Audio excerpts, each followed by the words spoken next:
Putri sulung Gus Dur, Alisa Wahid, pernah bercerita bahwa 3 minggu menjelang wafatnya Gus Dur, sang ayah masih berbicara soal Caimin. Ia meminta pada sang anak agar Caimin gak iso dijarno, artinya Caimin jangan dibiarkan. Gus Dur mungkin sudah memprediksi bahwa Caimin akan menjadi sangat pandai dalam berpolitik.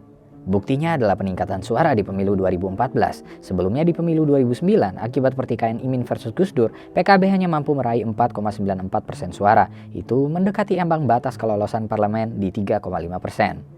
Caimin khawatir PKB tak akan lolos ambang batas parlemen di pemilu 2014. Ahli politik Islam Indonesia, Profesor Greg Fili, menyebut Caimin kemudian melakukan 2 strategi penting untuk mendongkrak perolehan suara PKB. Langkah pertama adalah kembali mengikat partai dengan NU. Caranya, semua saya parlemen PKB di tingkat nasional dan regional diinstruksikan untuk memberikan iuran bulanan untuk dianggarkan bagi keperluan administratif dan program-program NU lainnya. Para politisi PKB juga menggunakan posisi mereka di legislatif sebagai representasi dari program-program sosial dan keagamaan NU. Fili bahkan bilang PKB juga menjamin bahwa jika partai itu dibubarkan, semua asetnya akan dialihkan ke NU. Sedangkan strategi kedua Caimin adalah mendapatkan dukungan dari pengusaha kaya yang dapat mendanai program di daerah-daerah basis pemilih PKB di Jawa Timur dan Jawa Tengah.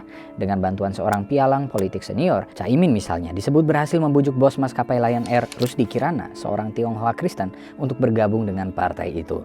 That's mind-blowing.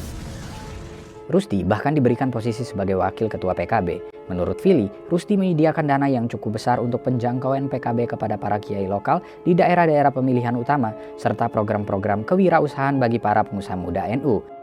Kedua strategi ini terbukti sangat berhasil. Dalam kampanye pemilu, kiai-kiai besar NU misalnya Said Akil dan Maruf Amin memberikan dukungan simbolis kepada PKB dan banyak kiai NU yang secara terbuka mendukung partai tersebut. Akhirnya PKB meraih 9% suara dalam pemilu 2014, menjadikannya sekali lagi sebagai partai Islam dengan perolehan suara tertinggi.